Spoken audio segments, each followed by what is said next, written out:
आदरणीय अजितदादा पवार यांना जाऊन 1.5 महिना झाला. त्यांचा घातपात झालाय, सुनियोजित असा मर्डर झालेला आहे, हे अख्खा महाराष्ट्र बोलतोय.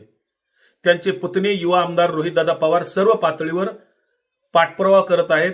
पत्रकार परिषद घेऊन जगासमोर सगळे पुरावे देत आहेत. मुद्द्यांच्या अनुषंगाने तपास व्हावा, पारदर्शक सखोल तपास व्हावा म्हणून प्रयत्नशील आहेत सर्व पातळीवर. दुसऱ्या बाजूला मात्र भारतीय जनता पार्टीचे लोक अस्वस्थ होत आहेत. त्यांना अजितदादांना न्याय मिळावा असं अजिबात वाटत नाही.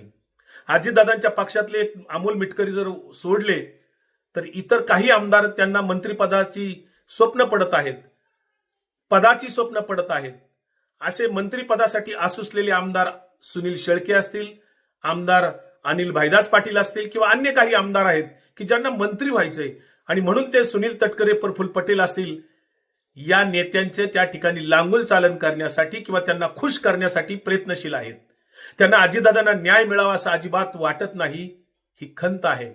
ज्या अजितदादांच्या पक्षात राहून त्यांच्या पक्षाने आपल्याला काहीतरी दिलंय, पद दिलंय आणि आपण अजितदादांना न्याय मिळण्यासाठी काहीच करणार नाही, उलट जे प्रयत्न करतात त्यांची तुम्हाला अडचण होते, हे नवल वाटतंय. अजितदादांना न्याय मिळाला पाहिजे. जर अजितदादांना न्याय मिळाला नाही तर महाराष्ट्रात एक असा संदेश जाईल की किती मोठा माणूस कसाही मारला तरी त्याचं काही होणार नाही. असे अनेक मर्डर या इतिहासात पचवलेले आहेत, तसा हाही मर्डर पचवला जाईल आणि मग सामान्य माणसाला कधीच न्याय मिळणार नाही. सामान्य माणसाने आता पेटून उठलं पाहिजे तरच न्याय मिळेल. अजितदादांना न्याय न मिळाल्यास ही शासन व्यवस्था त्याला जबाबदार राहील. हे सडलेलं आणि क्रूर राजकारण त्याला जबाबदार राहील. अजितदादांच्या पक्षातल्या आमदारांनी रोहितदादांच्या सुरात सूर मिसळला पाहिजे, रोहितदादांना साथ दिली पाहिजे, तरच अजितदादांना न्याय मिळण्यासाठी ताकद एकत्र येईल.